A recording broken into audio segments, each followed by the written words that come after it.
பிரியமானவர்களே, இந்த காலை வேளையில் இந்த டெய்லி நிகழ்ச்சி மூலமாக உங்களை சந்திக்கிறது நாங்கள் மிகுந்த மகிழ்ச்சி அடைகிறோம்.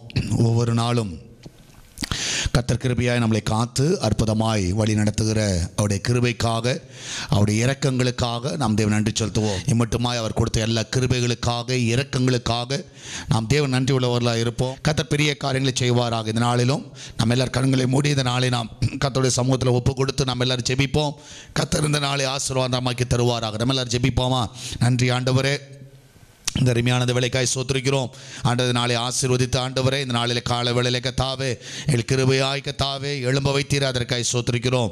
இந்த நாளுக்கு தேவையான கிருபையில் எங்களுக்கு தருவீராக. விசேஷமாய் கத்தாவே இந்த கால வேளையிலே உம்மை நோக்கி நாங்கள் பார்க்கிறோம். ஆண்டவரே கத்த இந்த நாளிலே கத்த உம்முடைய கரங்களை அற்புதமாய் தாங்கட்டும், எங்களை அற்புதமாய் வழி நடத்தட்டும். இதுவரைக்குமாய் நடத்தின தேவன் இனிமேல் நடத்த உண்மையுள்ள தேவனாய் இருக்கிறீர். ஆண்டவரே இதுவரைக்குமாய் எங்களை கொண்டு வந்தீர், அதற்காய் சோத்திருக்கிறோம். ஆண்டவரே கத்த இன்னும் பெரிய காரியங்களை எங்கள் வாழ்க்கையில் செய்வனமாய் ஜெபிக்கிறேன். ஆண்டவரே விசேஷமாய் கத்தாவே இந்த நாளிலே கத்தாவே பாடுகிற பாடல்களை ஆசீர்வதிங்க, தியானங்களை ஆசீர்வதிங்க. ஆண்டவரே எங்களுக்கு பிரயோஜனமாய் மாற்றுவீராக. நீர் அப்படியே செய்வதற்காய் சோத்திருக்கிறோம். இந்த காலவெளியிலே கத்தாவே உண்மையே நாங்கள் நோக்கி பார்க்கிறோம். ஆண்டவரே கத்தாவே கண்கள் உண்மையை நோக்கி பார்க்கிறது.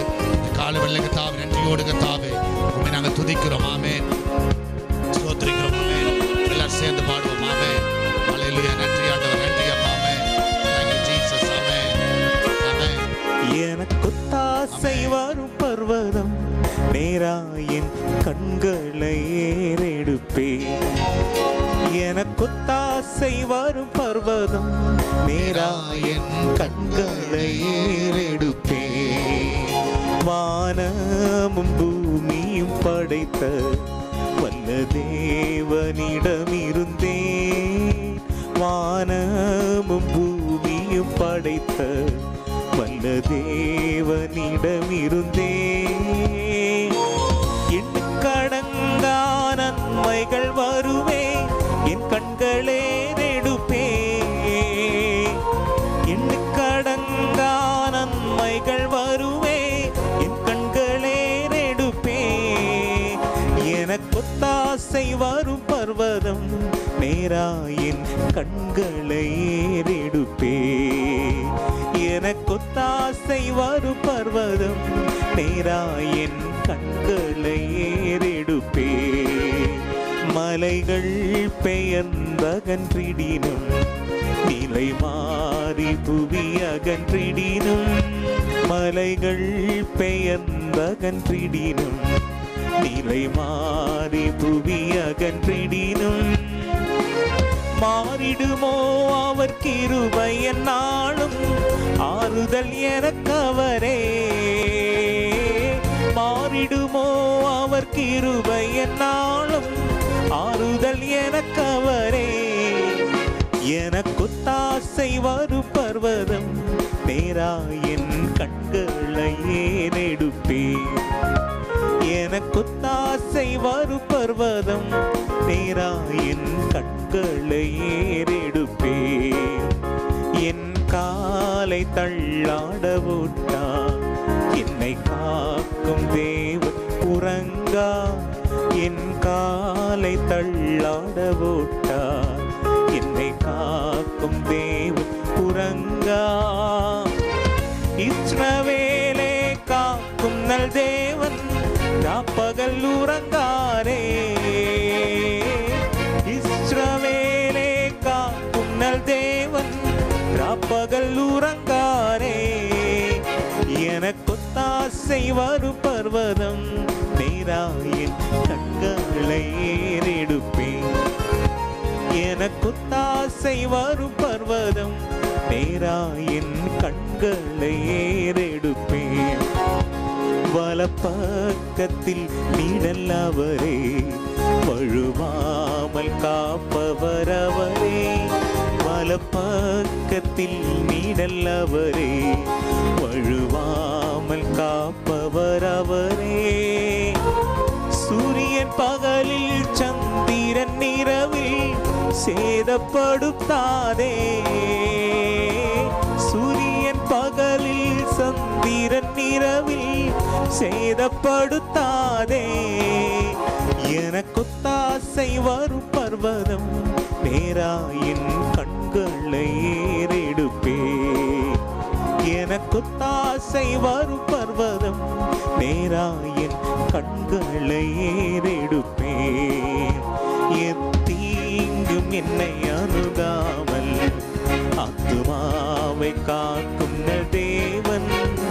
எத்தீங்கும் என்னை அணுகாமல் ஆத்துமாவை காக்கும் என் தேவன். பொக்கையும் வரத்தையும் பத்திரமாக காப்பாரே இது முதலா. பொக்கையும் வரத்தையும் பத்திரமாக காப்பாரே இது முதலா. எனக்குத்தாசை வரும் பர்வதம் நேரா என் கண்களை ஏறெடுப்பேன். எனக்குத்தாசை வரும் பர்வதம் நேரா என் கண்களை ஏறெடுப்பேன். எனக்குத்தாசை வரும் பர்வதம் நேரா என் கண்களை ஏறெடுப்பேன்.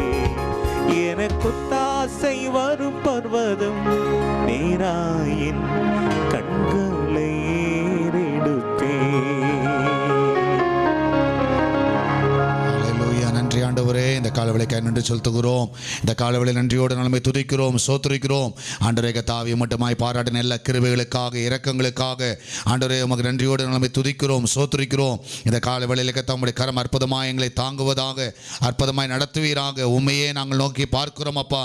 இந்த காலவேளை கர்த்தாவே ஆண்டு கர்த்தா உம்மை நோக்கி பார்க்கிற முகங்கள் ஆண்டவரை பிரகாசம் அடைகிறது. நிச்சயமாய் கர்த்தாவே ஆண்டவரே இந்த காலவேளையிலே எங்களுக்கு ஒத்தாசை வரும் பருவதற்கு நேராக ஆண்டவரே எங்கள் கண்களை நாங்கள் ஏறெடுக்கிறோம். ஆவியானவரே கர்த்தா இந்த வேளையிலே கர்த்தாவே ஆண்டவரே கர்த்தா மகிமையான காரியங்களை வாழ்க்கையை செய்வீராக, அதிசயமான காரியங்களை செய்வீராக. இம்மட்டுமாய் நடத்துவது எல்லா கர்த்தாவே வழிகளுக்காக ஆண்டவரே உமக்கு கோடான கோடி நன்றியை நாங்கள் ஏறெடுக்கிறோம். ஹல்லேலூயா. ஆண்டவரே இந்த காலவேளை கர்த்தாவே உம்மை நன்றியோடு நாங்கள் ஸ்தோத்திரிக்கிறோம், நன்றியோடு நாங்கள் துதிக்கிறோம். ஆமென். ஹல்லேலூயா. நன்றி ஆண்டவரே. இந்த காலவேளை கர்த்தா உம்முடைய கரங்களை அற்புதமாய் தாங்குவதாக. ஆமென். ஹல்லேலூயா. நன்றி ஆண்டவரே, நன்றி அப்பா. ஹல்லேலூயா. ஆமென். Thank you Lord. Amen. Thank you Jesus. Amen. எல்லாரும் சேர்ந்து பாடுவோம். ஆமென். ஹல்லேலூயா. இன்னந்த தேவரு யாரும் இல்ல. ஆமென். இந்த காலவேளையிலே எங்களுக்கு உதவி செய்கிற நீர் ஒருவர் மாத்திரமே. ஆமென். ಇನ್ನಂತ ದೇವರು ಯಾರು ಇಲ್ಲ, ನಿನ್ನ ಹಾಗೆ ಪ್ರೀತಿಸುವರು ಒಬ್ಬರು ಇಲ್ಲ. ಆಮೆನ್. ಇನ್ನಂತ ದೇವರು ಯಾರೂ ಇಲ್ಲ, ನಿನ್ನ ಹಾಗೆ ಪ್ರೀತಿಸುವವರು ಒಬ್ಬರು ಇಲ್ಲ. ಏಸಯ್ಯ ಏಸಯ್ಯ, ನೀನಿಲ್ಲದೆ ನಾನಿಲ್ಲಯ್ಯ. ಏಸಯ್ಯ ಏಸಯ್ಯ, ನೀನಿಲ್ಲದೆ ನಾನಿಲ್ಲಯ್ಯ. ನಿನ್ನಂತ ದೇವರು ಯಾರೂ ಇಲ್ಲ, ನಿನ್ನ ಹಾಗೆ ಪ್ರೀತಿಸುವವರು ಒಬ್ಬರು ಇಲ್ಲ. ನಿನ್ನಂತ ದೇವರು ಯಾರೂ ಇಲ್ಲ, ನಿನ್ನ ಹಾಗೆ ಪ್ರೀತಿಸುವವರು ಒಬ್ಬರು ಇಲ್ಲ. ಪಾಪದ ಮರಣದಲ್ಲಿ ಇದ್ದಂತ ನನ್ನ ಪ್ರೀತಿ ಮಾಡಿ ಪ್ರಾಣ ಕೊಟ್ಟು ಬದುಕಿಸಿದೆ ದೇವಾ. ಪಾಪದ ಮರಣದಲ್ಲಿ ಇದ್ದಂತ ನನ್ನ ಪ್ರೀತಿ ಮಾಡಿ ಪ್ರಾಣ ಕೊಟ್ಟು ಬದುಕಿಸಿದೆ ದೇವಾ. ನಿನ್ನ ಕೃಪೆ ಶಾಶ್ವತ ಎಂದೆಂದು ದೇವಾ, ನಿನ್ನ ಕೃಪೆ ಶಾಶ್ವತ ಎಂದೆಂದು ದೇವಾ. ನಿನ್ನ ಪ್ರೀತಿಯಿಂದ ನಾನು ಜೀವಿಸುವೆ ದೇವಾ, ನಿನ್ನ ಪ್ರೀತಿಯಿಂದ ನಾನು ಜೀವಿಸುವೆ ದೇವಾ. ಏಸಯ್ಯ ಏಸಯ್ಯ, ನೀನಿಲ್ಲದೆ ನಾನಿಲ್ಲಯ್ಯ. ಏಸಯ್ಯ ಏಸಯ್ಯ, ನೀನಿಲ್ಲದೆ ನಾನಿಲ್ಲಯ್ಯ. ನಿನ್ನಂತ ದೇವರು ಯಾರೂ ಇಲ್ಲ, ನಿನ್ನ ಹಾಗೆ ಪ್ರೀತಿಸುವವರು ಒಬ್ಬರು ಇಲ್ಲ. ನಿನ್ನಂತ ದೇವರು ಯಾರೂ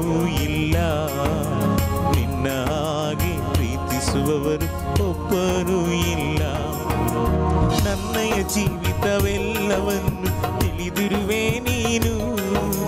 ನನ್ನಯ ಕುರಿತು ಹಿತವಾಗಿ ಚಿಂತಿಸುವೆ ನೀನು. ನನ್ನಯ ಜೀವಿತವೆಲ್ಲವನ್ನು ತಿಳಿದಿರುವೆ ನೀನು. ನನ್ನಯ ಕುರಿತು ಹಿತವಾಗಿ ಚಿಂತಿಸುವೆ ನೀನು. ನಿನ್ನಯ ಕರದಿ ಹಿಡಿದು ನನ್ನ ನಡೆಸಿರುವೆ ದೇವಾ. ನಿನ್ನಯ ಕರದಿ ಹಿಡಿದು ನನ್ನ ನಡೆಸಿರುವೆ ದೇವಾ. ನನ್ನ ಸಹಾಯ ನನ್ನ ಬಂಡೆ ನೀನೇ ಸಯ್ಯ. ನನ್ನ ಸಹಾಯ ನನ್ನ ಬಂಡೆ ನೀನೇ ಸಯ್ಯ. ಏಸಯ್ಯ ಏಸಯ್ಯ ನೀನಿಲ್ಲದೆ ನಾನಿಲ್ಲಯ್ಯ. ಏಸಯ್ಯ ಏಸಯ್ಯ ನೀನಿಲ್ಲದೆ ನಾನಿಲ್ಲಯ್ಯ. ನಿನ್ನಂತ ದೇವರು ಯಾರೂ ಇಲ್ಲ. ನಿನ್ನ ಹಾಗೆ ಪ್ರೀತಿಸುವವರು ಒಬ್ಬರೂ ಇಲ್ಲ. ನಿನ್ನಂತ ದೇವರು ಯಾರೂ ಇಲ್ಲ. ನಿನ್ನ ಹಾಗೆ ಪ್ರೀತಿಸುವವರು ಒಬ್ಬರೂ ಇಲ್ಲ. ಕಷ್ಟಗಳಲ್ಲಿ ದುಃಖಗಳಲ್ಲಿ ಜೊತೆಯಾಗಿರುವವನು. ರೋಗದಲ್ಲಿ ಸಂಕಟದಲ್ಲಿ ಬಲವಾಗಿ ಕೊಡುವವನು. ಕಷ್ಟಗಳಲ್ಲಿ ದುಃಖಗಳಲ್ಲಿ ಜೊತೆಯಾಗಿರುವವನು. ರೋಗದಲ್ಲಿ ಸಂಕಟದಲ್ಲಿ ಬಲವಾಗಿ ಕೊಡುವವನು. ಕೊರತೆಗಳನ್ನು ನೀಗಿಸುವವನು ನೀನೇ ಸಯ್ಯ. ಕೊರತೆಗಳನ್ನು ನೀಗಿಸುವವನು ನೀನೇ ಸಯ್ಯ. ಸೋಲುಗಳಲ್ಲಿ ಜಯವನ್ನು ಕೊಡುವ ದೇವಾ ನೀನಯ್ಯ. ಸೋಲುಗಳಲ್ಲಿ ಜಯವನ್ನು ಕೊಡುವ ದೇವಾ ನೀನಯ್ಯ. ಏಸಯ್ಯ ಏಸಯ್ಯ ನೀನಿಲ್ಲದೆ ನಾನಿಲ್ಲಯ್ಯ. ಏಸಯ್ಯ ಏಸಯ್ಯ ನೀನಿಲ್ಲದೆ ನಾನಿಲ್ಲಯ್ಯ. ನಿನ್ನಂತ ದೇವರು ಯಾರೂ ಇಲ್ಲ. ನಿನ್ನ ಹಾಗೆ ಪ್ರೀತಿಸುವವರು ಒಬ್ಬರೂ ಇಲ್ಲ. ನಿನ್ನಂತ ದೇವರು ಯಾರೂ ಇಲ್ಲ. ನಿನ್ನ ಹಾಗೆ ಪ್ರೀತಿಸುವರು ಒಬ್ಬರೂ ಇಲ್ಲ. ನಿನ್ನಂತ ದೇವರು ಯಾರೂ ಇಲ್ಲ. ನಿನ್ನ ಹಾಗೆ ಪ್ರೀತಿಸುವರು ಒಬ್ಬರೂ ಇಲ್ಲ. ನಿನ್ನಂತ ದೇವರು ಯಾರೂ ಇಲ್ಲ. ನಿನ್ನ ಹಾಗೆ ಪ್ರೀತಿಸುವರು ಒಬ್ಬರೂ ಇಲ್ಲ. ஹல்லேலூயா. நன்றி ஆண்டவரே. இந்த காலவெல்லை கர்த்தாவே உம்முடைய கரத்திற்காக நன்றி செலுத்துகிறோம் ஆண்டவரே. எங்களை வழிநடத்துகிறவரே நம்மை சோத்திரிக்கிறோம் ஆண்டவரே. இந்த காலவெல்லை கர்த்தா ஒவ்வொருவரையும் பலப்படுத்துவீராக ஆண்டவரே. உம்மை தவிர எங்களுக்கு வேறு யாரும் இல்லப்பா. இந்த காலவெளியில் எங்களை பலப்படுத்தக்கூடியவர், எங்களை சுகப்படுத்தக்கூடியவர், எங்களை வழிநடத்தக்கூடியவர், எங்கள் பலவீனங்கள் எல்லாம் நீக்கக்கூடியவர், எங்கள் துக்கங்கள் எல்லாம் மறைய செய்கிறவர் ஆண்டவரே. தேவைகள் எல்லாம் சந்திக்கிறவர் ஆண்டவர். உம்மை தவிர ஒருவரும் இல்லை ஆண்டவரே. இந்த காலவெல்லை கர்த்தாவுடைய பிள்ளையுடைய வாழ்க்கையில கர்த்தாவே எல்லா நன்மைகளை கர்த்தாவே ஆண்டவரே கர்த்தாவே நீ செய்வடுமா ஜெபிக்கிறேன். இந்த காலவெல்லை கர்த்தாவுடைய கிருபையினால் அவர்களை முடிசூட்டுவீராக. உம்முடைய இரக்கங்களினால் முடிசூட்டுவீராக. உம்முடைய நன்மையினால் முடிசூட்டுவீராக. இந்த காலவெல்லை கர்த்தா ஒவ்வொருவரையும் ஆசீர்வதிங்கப்பா. ஒவ்வொருவரையும் பலப்படுத்த விடுமா ஜெபிக்கிறேன். உம்முடைய கிருபை இந்த பிள்ளைகளை தாங்க விடுமா ஜெபிக்கிறேன். உம்முடைய கிருபை எங்களை வழிநடத்துவதாக. இந்த காலவெல்லை கர்த்தாவே உம்முடைய கிருபையினால் ஒவ்வொருவரையும் ஆண்டவரே இந்த வேளை மூடுவீராக. உம்முடைய பிள்ளைகளை ஆசீர்வதிங்க ஆண்டவரே. ஆமென். ஹல்லேலூயா. இதுவரைக்கும் தாங்க அந்த கிருபைக்காக வழி நடத்தின அந்த கிருபைக்காய் சோத்திரிக்கிறோம். ஆமென். ஹல்லேலூயா. நன்றி ஆண்டவர். நன்றி அப்பா. ஆமென். கிருபை இதே தேவ கிருபை இதே. எல்லாரும் பாடுவோம். கிருபை இதே தேவ கிருபை இதே தாங்கி நடத்தியதே. ஆமென். இயேசுவிலே பொன்னேசரிலே ஆக மகிழ்ந்தே நாம் ஆனந்திப்போம். ஆமென். இயேசுவிலே பொன்னேசரிலே ஆக மகிழ்ந்தே நாம் ஆனந்திப்போம். ஆளுயிர் அன்பராய் எங்களுடனே ஜீவிய பாதையிலே இயேசு பரன். ஆருயிர் அன்பராய் எங்களுடனே ஜீவிய பாதையிலே அனுதினமும் வழி நடந்தே அவரது நாமத்தில் காத்தனரே. அனுதினமும் வழி நடந்தே அவரது நாமத்தில் காத்தனரே. கிருபையிதே தேவ கிருபையிதே, கிருபையிதே தேவ கிருபையிதே, தாங்கி நடத்தியதே இயேசுவிலே பொன்னேசரிலே அகமகிழ்ந்தே நாம் ஆனந்திப்போம். இயேசுவிலே பொன்னேசரிலே அகமகிழ்ந்தே நாம் ஆனந்திப்போம். அன்பின் அகலமும் நீளம் உயரமும் ஆழமும் அறிந்துணர அனுகிரகித்தாம். அன்பின் அகலமும் நீளம் உயரமும் ஆழமும் அறிந்துணர கிறிஸ்துவிலே ஒரு மனையா சிருஷ்டித்தை நிறுத்தினார் அவர் சுதனா. கிறிஸ்துவிலே ஒரு மனையா சிருஷ்டித்தை நிறுத்தினார் அவர் சுதனா.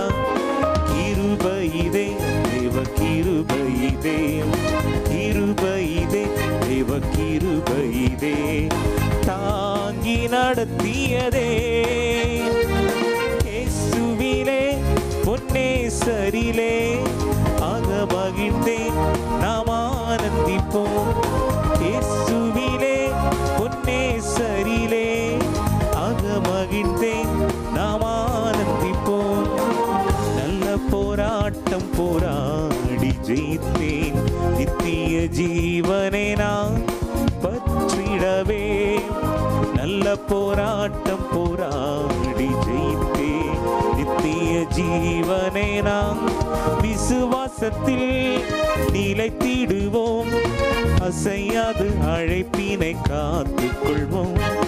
விசுவாசத்தில் நிலைத்திடுவோம், அசையாது அழைப்பினை காத்துக் கொள்வோம். கிருபையிதே தேவ கிருபையிதே, கிருபையிதே தேவ கிருபையிதே, தாங்கி நடத்தியதே இயேசுவிலே பொன்னேசரிலே அகமகிழ்ந்தே நாம் ஆனந்திப்போம். இயேசுவிலே பொன்னேசரிலே அகமகிழ்ந்தே நாம் ஆனந்திப்போம். வார்த்தையினால் அவர் தீர்த்தார் எந்த வியாதியும் வேதனையும் வைத்தியரா. வார்த்தையினால் அவர் தீர்த்தார் எந்த வியாதியும் வேதனையும். இயேசுவெல்லாம் சார்ந்திடவும் இகமதில் வேறமக்காருமில்லை. இயேசுவெல்லாம் சார்ந்திடவும் இகமதில் வேறமக்காருமில்லை. கிருபையிதே தேவ கிருபையிதே, கிருபையிதே தேவ கிருபையிதே, தாங்கி நடத்தியதே இயேசுவிலே பொன்னேசரிலே அகமகிழ்ந்தே நாம் ஆனந்திப்போம். இயேசுவிலே பொன்னேசரிலே அகமகிழ்ந்தே நாம் ஆனந்திப்போம். இயேசுவிலே பொன்னேசரிலே அகமகிழ்ந்தே நாம் ஆனந்திப்போம்.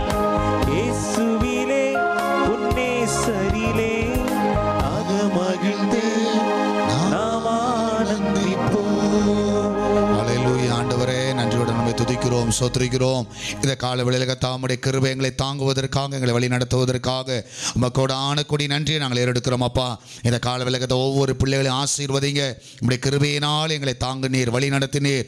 ஆண்டவரே கத்தா, இந்த கால வேளையில கத்தாவே நன்றியோடு நாங்கள் துதிக்கிறோம், சோத்திரிக்கிறோம். நீர் கொடுத்த எல்லா கத்தாவே வழிகளுக்காக, சுகங்களுக்காக, ஆண்ட கத்தாவே எல்லா கிருபைகளுக்காய் நன்றி அப்பா. ஆண்டவரே, இந்த கால வேளையில கத்தா நன்றியோடு நாங்கள் கத்தாவே சோத்திரிக்கிறோம். இம்மட்டுமாய் நடத்தினீரே அதற்காய் சோத்திரிக்கிறோம். இம்மட்டுமாய் காத்தீர், அதற்காய் சோத்திரிக்கிறோம். ஆமென். இம்மட்டுமாய் சுமந்தீர், அதற்காய் சோத்திரிக்கிறோம். ஆமென். ஹல்லேலூயா. இந்த கால வெள்ளகத்தாவே நன்றியோடு நம்மை துதிக்கிறோம், சோத்திரிக்கிறோம். ஆமென். ஹல்லேலூயா. நன்றி ஆண்டவர், நன்றி அப்பா. ஆமென். நன்றி அப்பா. இதுவரைக்கும் எங்களை தாங்கினீர். ஆமென். எத்தனையோ பிரச்சனைகள் எல்லாவற்றையும் நடத்தினீர். ஆமென். ஹல்லேலூயா. ஆமென். இஸ்ரவேலின் ராஜாவே, ஆமென். என் தேவனாம் கர்த்தரே,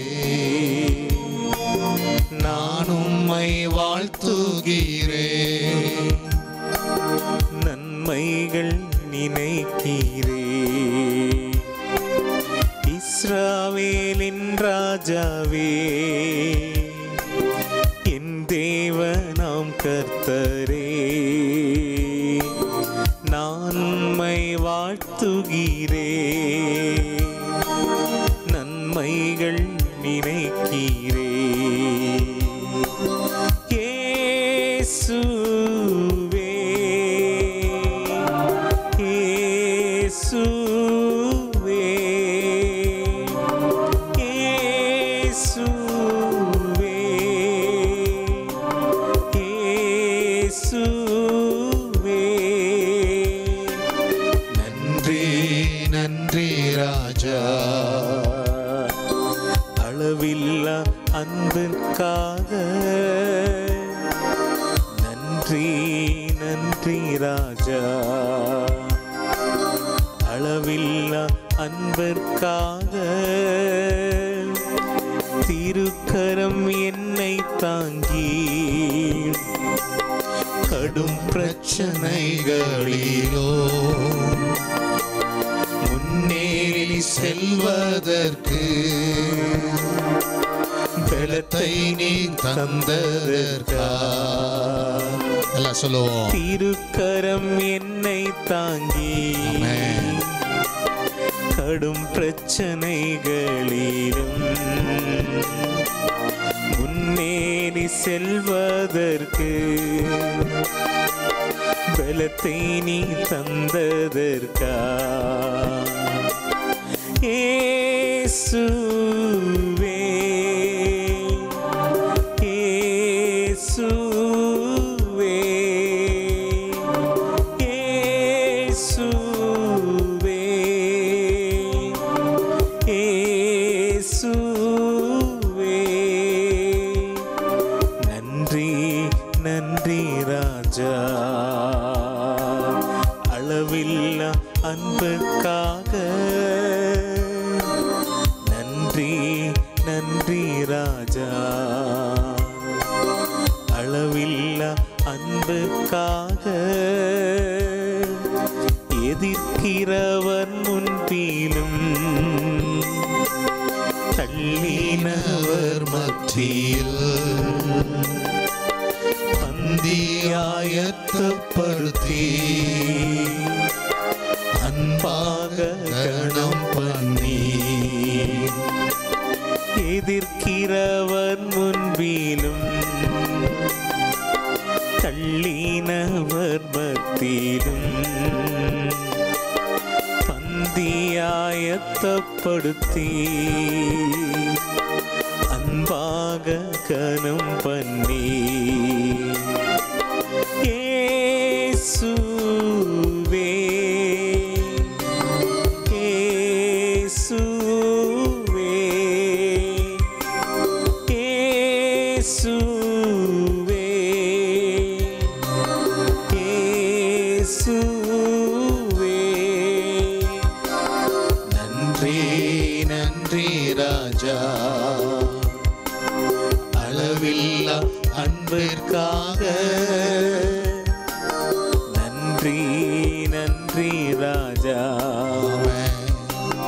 அளவில்லா அன்பிற்காக. நன்றி நன்றி ராஜா, நன்றி ஆண்டவரே. ஆமென். அளவில்லா அன்புக்காக. நன்றி நன்றி ராஜா, அளவில்லா அன்பிற்காக. ஹல்லேலூயா. ஹalleluya. நன்றி ஆண்டவரே, இந்த காலவெளியில் கர்த்தர் நன்றியோடு நம்மை துதிக்கிறோம், ஸ்தோத்திரிக்கிறோம். ஆண்டவரே, இதுவரைக்குமா எங்களை நடத்தினீர், அதற்காக ஸ்தோத்திரிக்கிறோம். ஆண்டவரே, இந்த காலவெளியில் கர்த்தர் உம்முடைய கரங்களை அற்புதமாய் தாங்குவதாக, அற்புதமாய் நடத்துவதாக இயேசுவின் நாமத்தில் ஜெபிக்கிறோம். ஆமென், ஆமென், ஹalleluya. கர்த்தர் நல்லவர். கர்த்தர் இந்த நாளை காண செய்ததற்காக நாம் தேவன் நன்றி செலுத்துவோம். இந்த நாளிலே நாம் தியானிக்க போகிற காரியம், இந்த இடத்துல நீங்கள் பார்ப்பீர்கள் என்றால் இன்சல்ட். ஆமென். ஸோ இதுதான் இன்னையோடைய டாபிக். எல்லாருக்கும் ரொம்ப பிரயோஜனமான ஒரு டாபிக்னு நினைக்கிறேன். ஸோ நீங்கள் பார்த்தீங்கன்னா இன்சல்ட், அவமதிக்கிற காரியம். ஸோ வாயிலேருந்து போது பாருங்கள், என்ன போகுது பார்த்தீங்களா? மிசைல் போகுது எல்லாமே. வாயிலேருந்து போகிற காரியம் வந்து மோசமான மிசைல். ஏன்னா ஒருத்தனை அவமதிக்கிற காரியங்கள், ஒருத்தவங்க வந்து நீங்கள் வந்து இன்சல்ட் பண்ணுறீங்களா, அது வந்து மிகுந்த மோசமான ஒரு செயல், அவமதிக்கிற காரியங்கள். ஸோ அதை நீங்கள் வந்து இதற்கு ஆதாரமாக நாம் எடுத்துக்கொள்வோம். சங்கீதம் 86வது சங்கீதம் 17வது வசனம், சாம்ஸில் 86ல் 17 verse 17ல் நீங்கள் எடுத்துக்கொள்வீர்கள் என்றால் சங்கீதக்காரன் சொல்லுகிறான், கர்த்தாவே நீர் எனக்கு துணை செய்து என்னை தேற்றுகிறதை என் பகைவர் கண்டு வெட்கப்படும்படிக்கு, என்னை தேற்றுகிறதை என் பகைவர் கண்டு வெட்கப்படும்படிக்கு எனக்கு அனுகூலமான ஒரு அடையாளத்தை காண்பித்தருளும். இன்னொரு முறை படிக்கிறேன். கர்த்தாவே நீர் எனக்கு துணை செய்து என்னை தேற்றுகிறதை என் பகைவர் கண்டு வெட்கப்படும்படிக்கு எனக்கு அனுகூலமான ஒரு அடையாளத்தை என்ன பண்ணுமா? காண்பித்தருளும். இதான் வந்து சங்கீதக்காரன் ஜெபிக்கிற ஒரு ஜெபம். அப்போ நீங்கள் பார்த்தீங்கன்னா இந்த உலகத்தில் வந்து ஒரு கிரேட்டஸ்ட் ஹர்ட், ஒரு மோசமான ஒரு பாதிப்பு எதுனா, நம்ம வந்து மற்றவர்களால்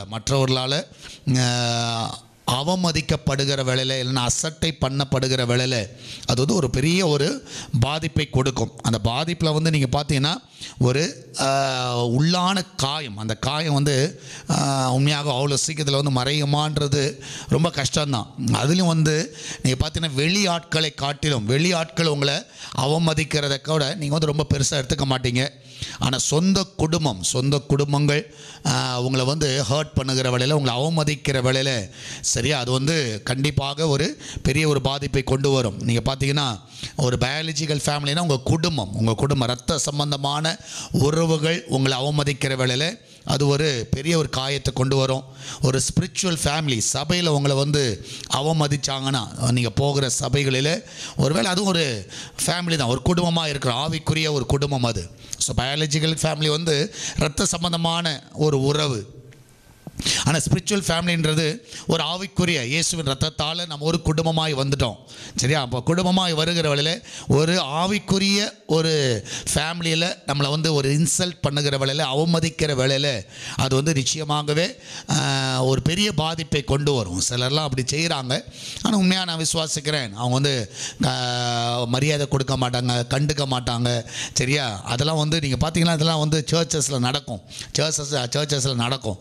அவங்களாம் ஒரு பொருட்டாவை கருத மாட்டார்கள். ஸோ இதை மாதிரி ஒரு இன்சல்ட் வந்து ஸ்பிரிச்சுவலாக நீங்கள் பார்க்குற வழியில் அது ஒரு பெரிய பாதிப்பை கொண்டு வரும்.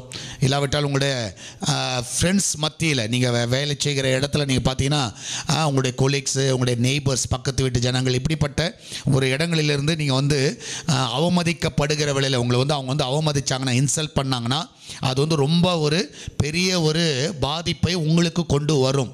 எல்லாருக்கும் கொண்டு வரும், உங்களுக்கு இல்லை, எனக்கும் கொண்டு வரும், எல்லாருக்கும் கொண்டு வரும், சரியா?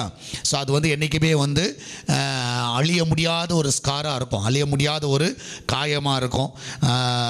அதே இது மற்ற ஸ்ட்ரேஞ்சர்ஸ், யாரோ ஒருத்தர் வழிபோக்க, யாரோ ஒருத்தர் ஊர் பேர் தெரியாத ஆள், இல்லைன்னா ஒரு மூணாவது மனுஷன் உங்களை காயப்படுத்துகிற வேளையில், அவமதிக்கிற வேளையில் அது வந்து ஒரு பெரிய இம்பேக்டை உங்கள் வாழ்க்கையில் கொண்டு வராது. அது வந்து ஒரு இன்ஃப்ளூயன்ஸை கொண்டு வராது. அது வந்து பெருசாக நீங்கள் நினைக்கவும் மாட்டீங்க.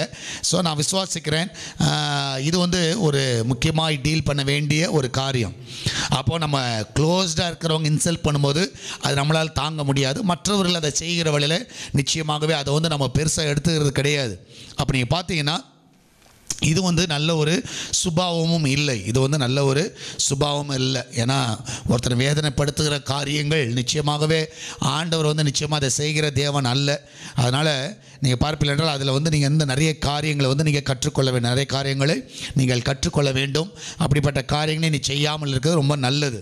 சரியா? இப்போ நீங்கள் பார்ப்பீர்கள் என்றால் நீங்கள் வேதத்தில் நீங்கள் பார்த்தீங்கன்னா பழைய ஏற்பாட்டில் ரொம்ப சின்ன ஒரு புஸ்தகம் வந்து உபதியா. ஸோ ஒரே ஒரு அதிகாரம் தான். சரியா?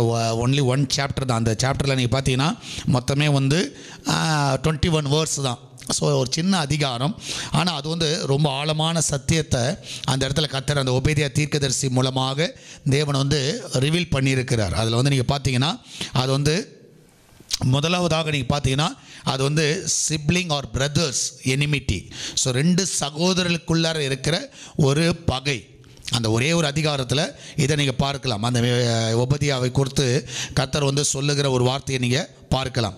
ஸோ நீங்கள் பார்த்தீங்கன்னா இந்த இடத்துல வந்து 2 பேரும் சகோதரர்கள் தான். ஆனால் 2 பேர் சகோதரர்களாக இருக்கிற வேளையில் அந்த 2 பேரில் வந்து அந்த ஏசாவோட சந்ததி யாக்கோபு 2 பேரை குறித்து தான் அது வந்து சொல்லப்பட்டிருக்கும். அந்த ஏசா வந்து ஏதோம் என்று அழைக்கப்படுகிறான். ஸோ நீங்கள் பார்த்தீங்கன்னா அவங்க 2 பேரும் எப்படி இருப்பாங்கன்னா அதில் வந்து அந்த ஏதோம் என்றவன் எப்படி இருப்பான்னா ரொம்ப வந்து ஒரு பகையை செலுத்துவான் யாக்கோபு மேலே, அந்த இஸ்ரவேல் மேலே. அவன் சொந்த சகோதரன் தான் இருந்தாலும் அவன் என்ன பண்ணுவான்னா அவன் மேலே ஒரு ஹர்ட்டை வந்து ஒரு டீப்பஸ்ட் ஹர்ட், ஒரு பயங்கரமான காயத்தை வந்து அவன் ஏற்படுத்துவான். இதை தான் நீங்கள் வந்து அந்த உபதியா புஸ்தகத்தில் நீங்கள் பார்க்கலாம். எப்படி ஏற்படுத்துவான்னா ஸோ அவன் நீங்கள் பார்த்தீங்கன்னா அவன் இஸ்ரவேலுடைய நிலைமையை பார்த்து அவன் என்ன பண்ணுவானா லிட்ரலாக வந்து அவங்க இஸ்ரவேலுடைய நிலைமையை பார்த்து அவன் என்ன பண்ணுவானா சந்தோஷப்படுவான். ஸோ அவங்க அழியிறதை பார்த்து ரொம்ப சந்தோஷப்படுவான். என் கூட பிறந்த சகோதரன் தான். சரியா? இஸ்ரேல் வந்து ஒரு 3வது மனுஷன் இல்லை.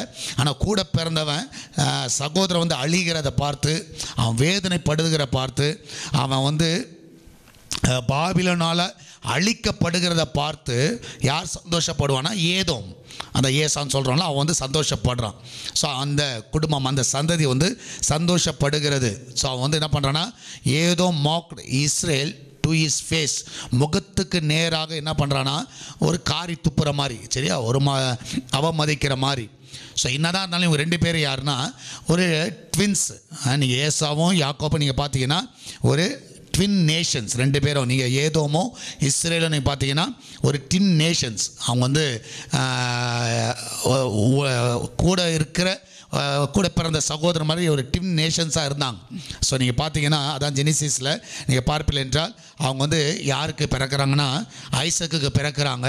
அப்போ நீங்கள் பார்க்கலாம் அந்த ஐசக் மூலமாக பெற்றெடுக்கப்பட்ட சந்ததி அது ஏசாவும் யாக்கோபும்.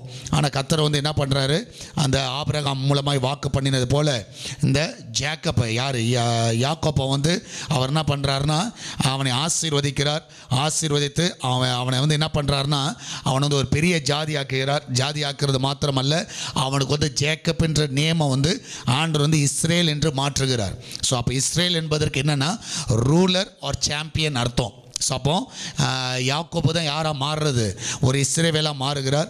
அந்த இஸ்ரவேலாக மாறுறது மாத்திரமல்ல அந்த நேஷனை வந்து இஸ்ரேல் என்ற தேசத்தை வந்து அவர்களுக்கு தருகிறார். ஸோ அந்த பட்டணத்தை அவர்கள் தருகிறாரு. அப்போ நீங்கள் பார்த்தீங்கன்னா ஆண்டவரால் வந்து தேர்ந்தெடுக்கப்பட்ட அபிஷேகம் பண்ணப்பட்ட முன்குறித்து கர்த்தர் கொடுத்த ஒரு காரியம் தான் இஸ்ரேல் தேசம். அது வந்து யாக்கோபு சந்ததிக்கு தேவன் தருகிறார். ஆனால் நீங்கள் பார்த்தீங்கன்னா ஏசா வந்து அவன் இன்னொரு லேண்டில் இருக்கிறான். அந்த லேண்ட் வந்து கர்த்தர் வந்து செலக்ட் பண்ண ஒரு சந்ததி கிடையாது. அது வந்து ஒரு சூசன் ஜென்ரேஷன் கிடையாது. ஸோ ஏசா வந்து கர்த்தரால் தேர்ந்தெடுக்கப்பட்டவன் கிடையாது. யாக்கோபு தான் தேர்ந்தெடுக்கப்பட்டவன். யாக்கோபு தான் இஸ்ரவேலாக இருக்கிறான். ஸோ நீங்கள் பார்த்தீங்கன்னா இந்த ஏசா வந்து இன்னொரு பக்கம் இருந்தாலும் அவன் வந்து ஒரு பிளெஸ்ஸிங் ஒரு ஆசீர்வதிக்கப்பட்ட ஒரு சந்ததி கிடையாது. அதனால தான் அவன் பேர் வந்து ஏதோம் என்று சொல்லப்பட்டிருக்கிறது. அவன் எங்கே இருக்கிறான்னா அவன் வந்து சவுத் ஈஸ்ட் ஆஃப் இஸ்ரேலுடைய இன்னொரு எல்லையில் அவன் இருக்கிறான். ஸோ ஆனாலும் என்ன பண்ணுறான்னா அவன் வந்து எப்பொழுதுமே வந்து யார் இன்சல்ட் பண்ணுறான்னா ஜேக்கப்பை இன்சல்ட் பண்ணிக்கிட்டே இருக்கிறான். அவன் வந்து ஜேக்கப்பை பார்த்து அவன் வந்து ரொம்ப காயப்படுத்திக்கிட்டே இருப்பான். ஏன்னா அவங்களுடைய நிலைமையை பார்த்து ரொம்ப வந்து கேவலமாக நினைப்பான், கேவலமாக பேசுவான். அதை நீங்கள் உபதியால் நீங்கள் பார்க்கலாம். அப்போ நீங்கள் பார்த்தீங்கன்னா பாபிலோனினால் இந்த இஸ்ரவேல், அந்த யாக்கோப்பு சந்ததிகள், அந்த இஸ்ரவேல் தேசம் வந்து அழிக்கப்படுகிற வேளையில் ஸோ இவன் வந்து என்ன பண்ணுவான்னா இவன் வந்து அது வந்து பெருசாக அவங்கள போய் காப்பாற்றணும் அந்த மாதிரி ஒரு காரியத்தில் இவன் செய்யவே மாட்டான். உதவி செய்யணுன்ற ஒரு எண்ணம்லாம் வராது. ஆனால் அதற்கு பதிலாக என்ன பண்ணுவான்னா அவன் வந்து ரொம்ப காயப்படுத்துகிறவனாக இருப்பான், ரொம்ப காயப்படுத்துகிறவனாக இருப்பான். ஸோ இப்போ பார்த்தீங்கன்னா அந்த மாதிரி ஒரு காரியம் வந்து அவனுடைய வாழ்க்கையில் நீங்கள் பார்க்கலாம். அப்போ இந்த இடத்துல நீங்கள் பார்க்கலாம், அப்போ வந்து தன்னோட கூட பிறந்த சகோதரன் காயப்படுகிற வேளையில் இன்னொருத்தன் வந்து அவனை வந்து அழிக்கிற வேளையில் அதை பார்த்து வந்து சந்தோஷப்படுகிற ஒரு ஏதோமாக இருந்தான். ஸோ அப்படிப்பட்ட ஒரு சுபாவத்தை தான் நீங்கள் பார்க்கலாம். சரியா? நிறைய டைமில் வந்து மற்றவங்க வந்து காயப்படுகிற வேளையில் நம்ம வந்து கூட பிறந்தவர்கள் வந்து எப்படியா இருப்பாங்கன்னா சப்போர்ட்டிவாக இருப்பாங்க. ஆனால் இந்த இடத்துல நீங்கள் பார்க்கலாம், இவன் வந்து சப்போர்ட்டாக இருக்கவும் மாட்டான். ஒரு கூட பிறந்தவர்களுக்கு போய் ஹெல்ப் பண்ணணும் அப்படின்ற ஒரு எண்ணம் வந்து அவனுக்கு வராது. க்ளோஸாக போய் ஹெல்ப் பண்ணணுன்ற எண்ணம் வராது. இதை தான் நீங்கள் வந்து அந்த வேர்ஸில் நீங்கள் உபதியாளத்தில் நீங்கள் பார்த்தீங்கன்னா 1வது அதிகாரத்துலேருந்து 15வது அதிகாரம் வரைக்கும் நீங்கள் வந்து என்ன பார்க்கலான்னா அந்த உபதியா வந்து ஏதோ அட்ரஸ் பண்ணுகிற வேளையில் நீ இப்படி இருக்கிறனால என்ன மாதிரி ஜட்ஜ்மெண்ட் உனக்கு வரும் என்பதை குறித்து, என்ன மாதிரி நியாய தீர்ப்பு உனக்கு வரும் என்பதை 1லேருந்து 15 வசனங்களை நீங்கள் பார்க்கலாம். அது மாத்திரமல்ல 16லேருந்து 21வது வசனம் வரைக்கும் நீங்கள் பார்த்தீங்கன்னா அந்த இஸ்ரவேலுக்கு ஆண்டவர் கொடுக்கிற ஒரு நம்பிக்கை, ஒரு தைரியம், ஒரு ஹோப்பை வந்து நீங்கள் பார்க்கலாம். அப்போ 1லேருந்து 15 வந்து இவன் இன்சல்ட் பண்ணுறனால இவனுக்கு கிடைக்கக்கூடிய தண்டனை, 16லேருந்து 21வது வசனம் வரைக்கும் நீங்கள் பார்த்தீங்கன்னா படித்து பார்த்தீங்கன்னா இஸ்ரேல் மக்களுக்கு, அதான் இஸ்ரேலுக்கு கிடைக்கிற ஒரு பெரிய ஆசீர்வாதம். ஸோ நீங்கள் பார்த்தீங்கன்னா நம்ம எப்போவுமே நல்லா புரிஞ்சுக்கிறோம், நம்ம வந்து ஒரு சொந்த குடும்பத்தில் இருக்கிறவர்கள், அது மாத்திரமில்ல ஃபேமிலியில் சர்ச் மெம்பர்ஸ், நம்ம வந்து நீங்கள் பார்த்தீங்கன்னா அந்த வேர்ஸ் 1 to 14 நீங்கள் படித்து பார்த்தீங்கன்னா நம்ம வந்து எப்படி இருக்கணும்னா ஒரு சப்போர்ட்டிவாக இருக்கணும். நம்ம வந்து சப்போர்ட்டிவாக இருக்கணும். ஏன்னா நம்மளே வந்து எதிர்ப்பு தெரிவிக்கும் பொழுது அது வந்து ஒரு பெரிய காயத்தை அது நிச்சயமாகவே நமக்கு கொண்டு வரும். நம்ம வந்து மற்றவங்களை சொந்த குடும்பமே இன்சல்ட் பண்ணிங்கன்னா, உங்கள் வீட்டில் இருக்கிறவங்களே மற்றவங்களை இன்சல்ட் பண்ணிங்கன்னா அது வந்து நிச்சயமாக ஒரு பெரிய காயம். ஏதோ வந்து அதான் செய்கிறான், தன்னுடைய சொந்த சகோதர குடும்பத்தை பார்த்து அவன் என்ன பண்ணுறான்னா ரொம்ப எகழுகிறான். ஆமென். ஸோ நீங்கள் பார்த்தீங்கன்னா அதை தான் நீங்கள் வசனம் 3 வேர்ஸ் 3 வந்து நீங்கள் பார்க்கலாம். அவன் வந்து இகழுகிற காரியத்தில் வந்து அந்த உபதியா 1வது அதிகாரத்தில் நீங்கள் 3வது வசனத்தில் உபதியாவில் சாப்டர் 1 வேர்ஸ் 3 நீங்கள் பார்த்தீங்கன்னா அவன் இகழுகிற காரியத்தை நீங்கள் பார்க்கலாம். இங்கே பார்க்கலாம், கண்மலை வெடிப்புகளாகி உன் உயர்ந்த ஸ்தானத்தில் குடியிருந்து என்னை தரையிலே விழத்தள்ளுகிறவன் யார் என்று உன் இருதயத்தில் சொல்லுகிறவனே உன் இருதயத்தின் அகந்தை உன்னை மோச போக்குகிறது. அப்போ இவன் இகழுகிறதுக்கு, இவன் இன்சல்ட் பண்ணுறதுக்கு ஒரு முக்கியமான ஒரு காரணம் இருக்குது. என்ன காரணம்னா இவனுக்குள் இருக்கிற ஒரு ப்ரைடு. ஸோ நிறைய டைமில் வந்து இது வந்து நீங்கள் வந்து வீட்லேயே பார்க்கலாம், கொஞ்சம் பெருமை நம்மளுக்கு இருந்ததுனாலே மற்றவங்க என்ன பண்ண ஆரம்பிச்சிடுவோம், அவமதிக்க ஆரம்பிச்சிடும். நீங்கள் வந்து அந்த ப்ரைடு மட்டும் வந்துருச்சுன்னா, ஏதோமுக்கு வந்து ஒரு ப்ரைடு இருந்துச்சு, ஒரு பெரிய ஒரு பெருமை இருந்துச்சு. அந்த பெருமை வந்து என்ன பண்ணுச்சுன்னா அவனை வந்து என்ன பண்ணுச்சு, மற்றவங்களை பார்க்குற வேளையில், கூட பிறந்த சகோதரனுடைய பார்க்குற வேளையில் அவனை வந்து அவமதிக்க தோணுச்சு. நிறைய இடத்துல எப்போ நம்ம அவமதிப்போனா நம்ம வந்து ஒரு பெருமையாக இருக்கும் பொழுது மற்றவர்களை நம்ம என்ன பண்ணுவோம், அது நிச்சயமாய் அவமதிப்போம். அதான் நீங்கள் வந்து ரோமரில் நீங்கள் 12வது அதிகாரம் 3வது வசனத்தில் வாசிங்கன்னா ரோமன்ஸ் சாப்டர் 12 வேர்ஸ் 3 நீங்கள் பார்க்கலாம். ரோமர் 12வது அதிகாரம் 3வது வசனத்தில் அப்போஸ்தலனாகிய பவுல் சொல்லுகிற வேளையில் எல்லாம் அல்லாமலும் எனக்கு அருளப்பட்ட கிருபையினாலே நான் சொல்லுகிறதாவது, உங்களில் எவனாகிலும் தன்னை குறித்து எண்ண வேண்டியதற்கு மிஞ்சி எண்ணாமல் அவனவனுக்கு தேவன் பகிர்ந்த விசுவாச அளவின்படியே தெளிந்த எண்ணம் உள்ளவனாய் எண்ண வேண்டும். ஸோ நீங்கள் பார்த்தீங்கன்னா ரொம்ப அதிகமாக உன்னை எண்ணிடாத, ரொம்ப அதிகமாக உன்னை எண்ணிக்காத. நீ அதிகமாக உன்னை ரொம்ப பெருமையாக எண்ணினீங்கனாலே நீங்கள் வந்து மற்றவங்களை இன்சல்ட் பண்ண ஆரம்பிச்சிருவீங்க. மற்றவங்கள வந்து நீங்கள் இன்சல்ட் பண்ண ஆரம்பிச்சிருவீங்க, மற்றவங்களை அவமதிக்க ஆரம்பிச்சிருவீங்க. அவங்கள காட்டிலும் நான் அழகு, அவங்கள காட்டிலும் நல்ல படிப்பில் பெரிய ஆள், அவங்கள காட்டிலும் நான் வந்து அந்தஸ்தில் என் குடும்பத்தில் சிலருக்கும் வந்து அந்த பெருமை வந்துடும். ஸோ அந்த பெருமை வந்துச்சுனாலே நீங்கள் வந்து 100% வந்து நீங்கள் வந்து அழிவுக்கு நேராக போங்க. நீங்கள் வந்து மற்றவங்களை இன்சல்ட் பண்ண ஆரம்பிச்சிடுவீங்க. அதான் வசனம் சொல்லுகிறது ஜேம்ஸில் நீங்கள் பார்க்கலாம், பெருமை உள்ளவனுக்கு கர்த்தர் எப்படி இருக்கிறாராம், எதிர்த்து நிற்கிறார். அப்போ இவங்க வந்து ஒரு ட்வின்ஸாக இருந்தாலும், இந்த ஏதோமும் இஸ்ரேலும் கூட பிறந்தவர்களாக இருந்தாலும் அவங்க வந்து பார்த்திங்கன்னா இன்னொரு சகோதரன் அழிகிறத பார்த்துட்டு இவனுக்கு ஒரு பெருமை, அதை பார்த்தியா அவன் அழிஞ்சிட்டான், பார்த்தியா நாசம் போயிட்டான், பார்த்தியா அப்படின்ற ஒரு அவமதிப்பு. அவங்கள போய் சப்போர்ட்டிவாக நிற்கணும், அவங்கள காப்பாற்றணுன்ற ஒரு எண்ணம் வரல. ஸோ நீங்கள் பாருங்கள், ஆபிரகாம் வந்து ஏன் வந்து ஆண்டருக்கு ரொம்ப பிடிச்சதுன்னா, ஏன் ஆண்டரை வந்து அவன் ஆபிரகாம்கிட்ட நான் வந்து எதையும் மறைக்க மாட்டேன்னு சொல்லிட்டு வர்றார். இப்போ சோதம் குமரா வந்து அழிக்க போகிறார். ஸோ அவர் வந்து ஆபிரகாம்கிட்ட சொல்லணும், பெரிய விஷயமே கிடையாது. ஆபிரகாம்கிட்ட வந்து சொல்லணுன்றது ஒரு பெரிய எண்ணமே கிடையாது. ஆனால் ஆபிரகாம்கிட்ட இருந்த நல்ல ஒரு கேரக்டர் நீங்கள் பார்த்தீங்கன்னா, என்ன தான் ஐஸ்வர்யம் இருக்கட்டும், செல்வ சீமானாக இருக்கட்டும், சரியா, நல்ல உயர்ந்த இடத்துல இருக்கட்டும், அவனுக்கு வந்து என்னென்னா, என்னதான் ஒரு பட்டணத்தில் லோத்து வந்து இவனை விட்டு பிரிந்து போயிட்டான். ஸோ பிரிஞ்சு போயிட்டாலும், தன்னோட சகோதரன் பிரிஞ்சு போனாலும் இவனுடைய எண்ணம் என்ன இருந்துச்சுன்னா, அவன் நல்லா இருக்கணுன்ற எண்ணம் இருந்துச்சு ஆபிரகாமுங்க. அதான் நீங்கள் பாருங்கள், ஆண்டவர் வந்து பேசும்பொழுது அவன் வந்து அந்த சோதம் குமரா அழியும் பொழுது அதை நினச்சி சந்தோஷப்படலை. அவன் வந்து ஆண்டவரை கேட்குறான், 50 நீதிமான்கள் 40 30 அவன் குறைச்சிட்டே வரான். இத்தனை நீதிமான்லேருந்து அழிச்சிருவீங்களா, அழிக்க மாட்டீங்கல்ல, ஸோ இன்னும் நான் பேச துணிகிறேன், இன்னும் பேச. அந்த வேர்டு வந்து ரொம்ப நல்ல ஒரு வேர்டு அது. அப்படி நீங்கள் பாருங்கள், அவனுக்கு வந்து என்ன இல்லைன்னா, ஒரு நம்ம சகோதரன் அழிகிறத பார்த்து அவன் வந்து சந்தோஷப்படலை. அவன் பட்டணம் வந்து அழிகிறத பார்த்து சந்தோஷப்படலை. ஆனால் இங்கே அப்படி கிடையாது. ஸோ யாக்கோபு வந்து இஸ்ரேல் வந்து அழிக்கப்படுது, பாபிலோனால அவங்க வந்து அழிக்கப்படுகிறத பார்த்து இவனுக்கு வந்து ஒரு பெரிய சந்தோஷம், ஒரு சப்போர்ட்டிவாக போய் நிற்கணும். இப்போ ஆபிரகாம் பாருங்கள், சப்போர்ட்டிவாக ஆண்டவர் சமூகத்தில் அவன் வந்து பரிந்துரை செய்கிறான், ஆண்டவர் அழிச்சிருவீரா, அழிக்க மாட்டேன். ஆனால் இங்கே பாருங்கள், அவன் கிடையாது, இவன் வந்து சப்போர்ட்டாகவே இல்லை. அதுக்கு காரணம் வந்து இவனோட ப்ரைடு. இவனுக்கு எல்லாமே இருக்குது, எல்லாமே தெரியும், இவனை அந்த மாதிரி ஒரு ப்ரைடு வந்து என்றைக்கு உங்களுக்கு வருகிறதோ, நிச்சயமாக நான் விசுவாசிக்கிறேன், நீங்கள் ஆட்டோமேட்டிக்காக எப்படி மாறிடுவீங்கன்னா, மற்றவங்களை இன்சல்ட் பண்ணுற மாதிரி மாறுவீங்க. அது உண்மையாகவே அது வந்து ஒரு பெருமைக்கு நேராக உங்களை கொண்டு வரும். அது வந்து நிச்சயமாக கர்த்தர் விரும்புகிற ஒரு காரியம் இல்லை. பெருமை உள்ளவனுக்கு கர்த்தர் என்ன பண்ணுறாரு, எதிர்த்து நிற்கிறார். ஆமென், எதிர்த்து நிற்கிறார்.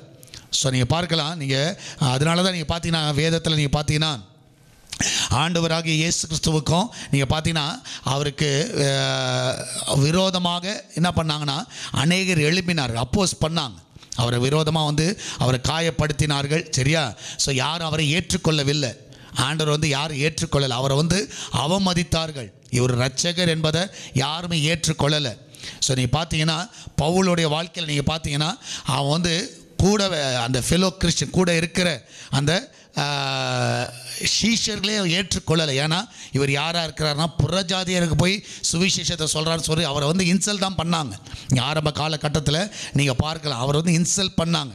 அது மாத்திரமல்ல, அவரை ஜெயிலில் போட்டதை நினச்சி சந்தோஷப்பட்டார்கள். ஸோ இதெல்லாம் நீங்கள் வேதத்தில் பார்க்கல. யாருன்னா வேறு யாரும் இல்லை. ஸோ அவங்க கூட இருக்கிறவங்களே சந்தோஷப்பட்டாங்க, ஜெயிலில் போட்டாங்களே, ரொம்ப சந்தோஷம். ஸோ அப்போ பாருங்கள், இந்த மாதிரி ஒரு இன்சல்ட் வந்து கண்டிப்பாக அப்போஸ்தலனாகிய பவுல் வாழ்க்கையில் நடந்துச்சு, இயேசு கிறிஸ்து வாழ்க்கையில் நடந்துச்சு. இயேசு கிறிஸ்து நான் தம்முடைய சொந்த ஜனங்களுக்காக வந்தார். ஆனால் சொந்த ஜனங்கள் என்ன பண்ணலை, அவரை ஏற்றுக்கொள்ளாமல் அவரை அவமதித்தார்கள்.